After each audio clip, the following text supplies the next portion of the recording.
ఆంధ్రప్రదేశ్లో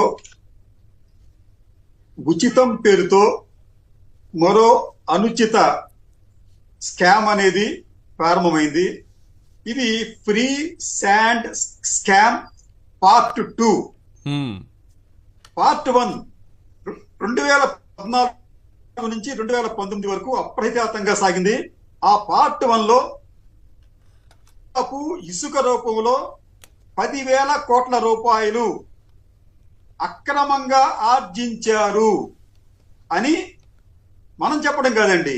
ప్రముఖ పర్యావరణవేత్త, Ramon Magsaysay award గ్రహీత, వాటర్ మెన్ ఆఫ్ ఇండియాగా పేరు పొందిన రాజేంద్ర సింగ్ గారు చేసిన అభియోగం అది.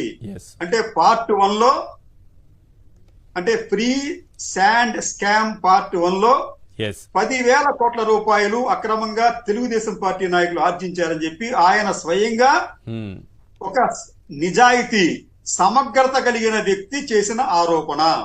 దాన్ని మనం నమ్మాలా వద్దా అనేది ప్రజల విజ్ఞతగా వదిలేద్దాం. ఇప్పుడు మరోసారి ఈ అనుచితమైన ఉచిత ఇసుక పేరుతో పార్ట్ 2 ప్రారంభమైనట్లుగా కనిపిస్తోందండి.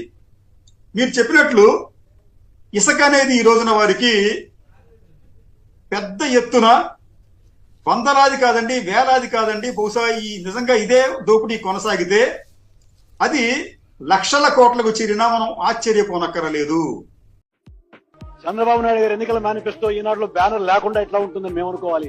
బ్యానరే ఉంటుంది. ఇవి తెలుగుదేశం పార్టీ హామీలు. రైతులందరికీ రుణమాఫీ, ఉచిత బియ్యం, 7 గంటల బదులు 12 గంటలు ఉచిత కరెంటు, నిరుపేదలకు 2,000 రూపాయలు, పేదలకు 1,500 రూపాయలు, మధ్యతరగతికి 1,000 రూపాయలు, అర్హులందరికీ 1,00,000తో ఉచిత ఇల్లు, 5 ఏళ్లలో 50 లక్షల మందికి ఉపాధి లభించేదాకా ప్రతి నిరుద్యోగికి నెలకు 1,000 రూపాయలు, మెయింటైన్ సైలెన్స్ ప్లీజ్, మహిళలకు ఉచిత గ్యాస్ కనెక్షన్, 150K సిలిండరు, ఉచిత రంగుల టీవీలు. సిగ్గుగా ఉండాలండి. వాళ్ళు కూర్చొని లేదంటున్నావు, సిగ్గుండాలా? ఎంత పని చేశారు 9 సంవత్సరాలు ముఖ్యమంత్రి గారు?